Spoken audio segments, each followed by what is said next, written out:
Truth here, and it's time for another episode of Otaku Evolution. Let's revisit the subject of tragedy porn. I discussed this way back when I reviewed Kikaider and Kikaider 01. Tragedy porn is basically anything with a series of tricks to transparently attempt to wring every last tear from your eyes in a cynical attempt to make itself seem mature or touching.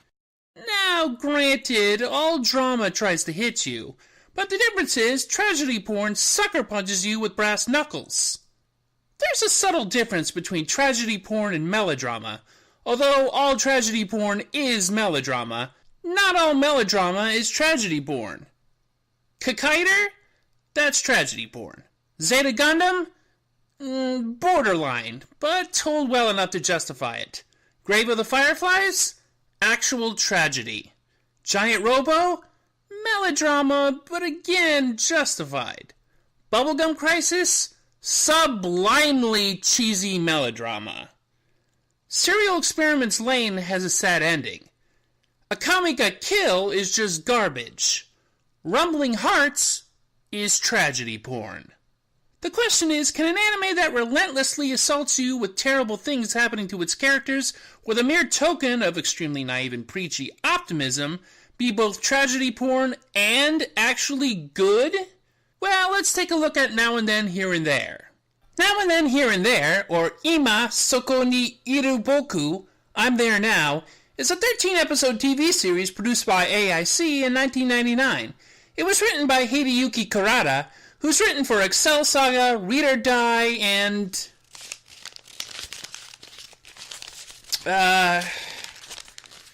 My Little Sister Can't Be This Cute? And directed by Akitaro Daiichi, who directed Fruits Basket. The show follows a boy named Shu who brims with enthusiasm even though he's kind of terrible. Spotting a girl sitting on a smokestack, he climbs to talk to her.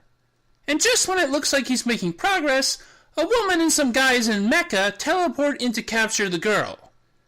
Plucky Shu attacks with... stick, but they teleport away with the girl Lala Ru, and him as well. He finds himself in a strange fortress of some kind, which the girl identifies as Hollywood, and boy are the people there eager to capture her. Both of them eventually get snagged, and then things kind of just careen downhill into a pit of ravenous hyenas. The world Shu finds himself in is some kind of desert world where the sun is huge, likely going supernova, and the people are hurting for water. I think it's implied that this is actually the future of Earth, though if they can teleport to the past, maybe they should just stay there. There's plenty of water. Well, for now, until all the water wars start. Thank you very much, Nestle, you bastards. But we don't have any time for reason. We have to get to all the torturing, child soldiers, kidnapping, rape, and genocide. Yeesh. And I thought Hitomi Kanzaki had it rough. But Shu remains unblinkingly positive in the face of the viciousness of some, the indifference of many, and the hypocrisy of basically everyone. His motto is, as long as you're alive, something good is bound to happen.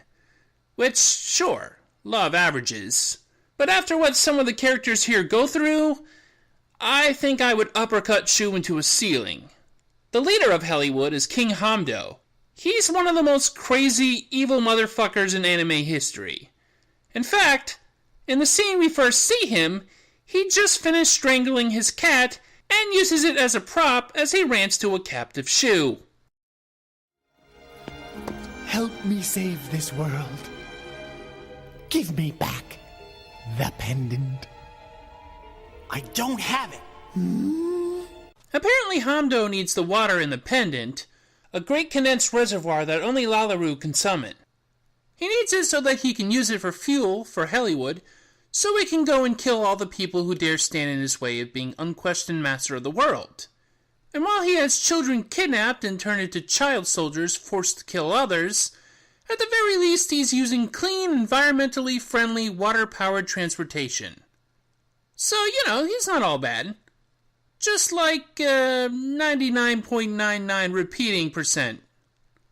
Almost sexual, isn't it, Smithers? His first officer, Lady Abelia, is the cooler-headed and yet still both loyal and hateful of Hollywood's higher-ups, basically doing all the real work. It may be that she was once in love with him, or at least respected him greatly, before he lost his mind, and she remains faithful to him despite his abuse and rantings. Ever the dutiful subordinate, she carries out Hamdo's orders regardless of their craziness, though she at least tries to propose altering some. What I love about Lala Ru, despite her having all the personality of a coma patient, is her nearly complete indifference to Hamdo's cruelty and threats. There he is, hamming it up with the best of them, and she's stoically stone-cold silent, never once even responding to him verbally. Sorry, dude, the pendant doesn't hold any fucks for her to give. Where is it? Where is it, Lala Ru?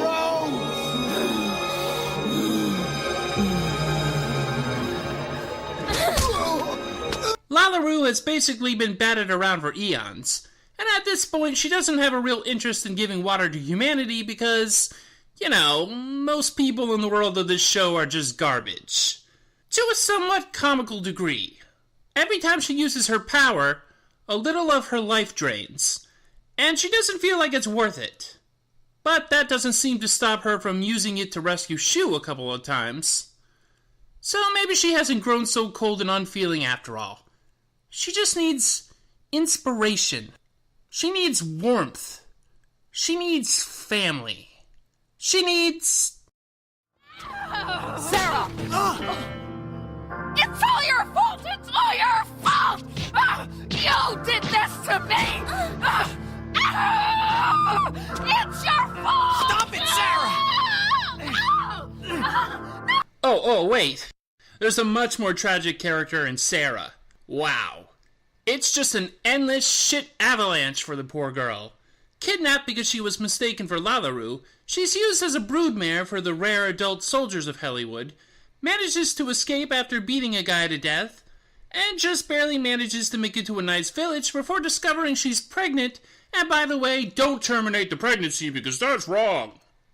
Well, she was also trying to kill herself, so it's at least understandable she would want to stop that, but you can hardly blame her. His unfailing, some might say idiotic zest for life is like a fucking dagger in the heart of many who've long given up hope. Dude, she was impregnated by her rapist. Give her a fucking break with all that lecturing shit. You know what? I think I might actually hate Shu. I mean, I respect his persistence, but his moralizing wears thin. Sorry everybody's downtrodden about all the war and child abuse. We'll all put on a big fucking smile for you, buddy. Hey, is there a character that seems helpful? See them being callously murdered by some jack-off on a power trip. Cute little kid who wants to stop being a soldier? Don't get attached. An episode's respite from the crushing hopelessness of the atmosphere?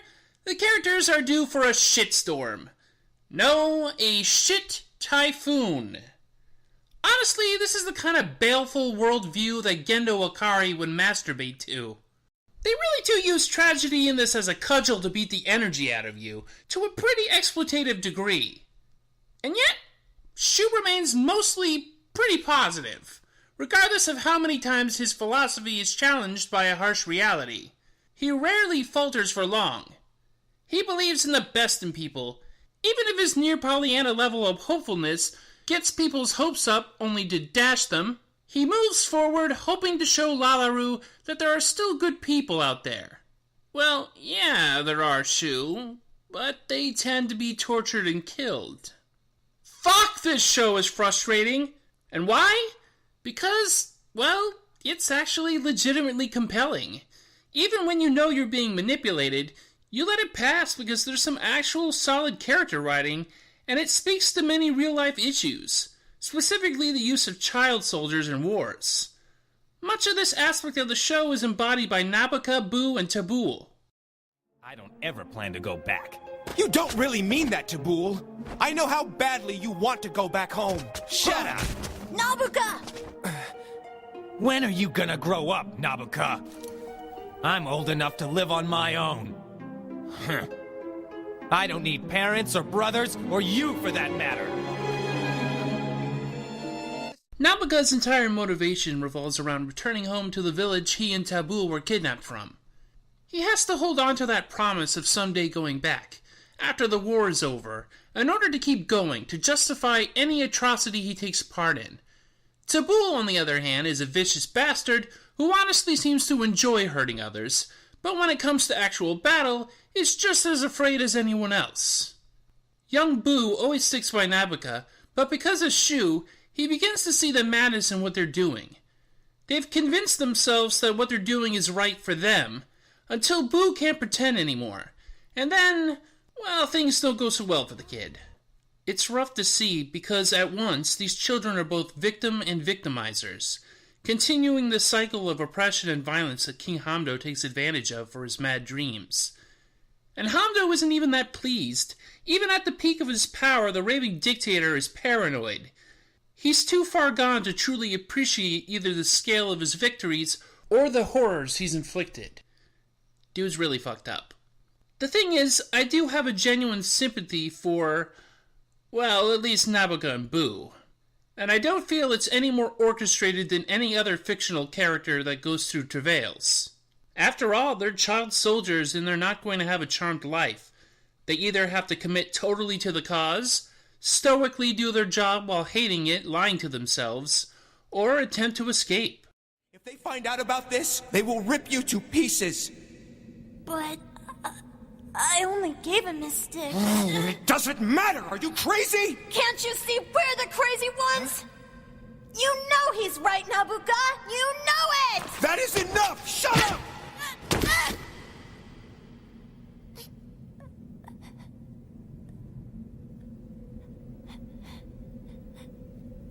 Despite my annoyance with Shu's insensitive, stay positive response to horrible atrocities, in lieu of actually doing something proactively, he does occasionally have a moment or two of badassery. You could say that he's peace-loving almost to a ridiculous degree, but he's not afraid of getting in the thick of things to save those that are important to him, or even people he just met but likes. Kid's got guts. I don't know who you think you are, but that pendant belongs to me! Come now, you shouldn't be up there. It's much nicer down here.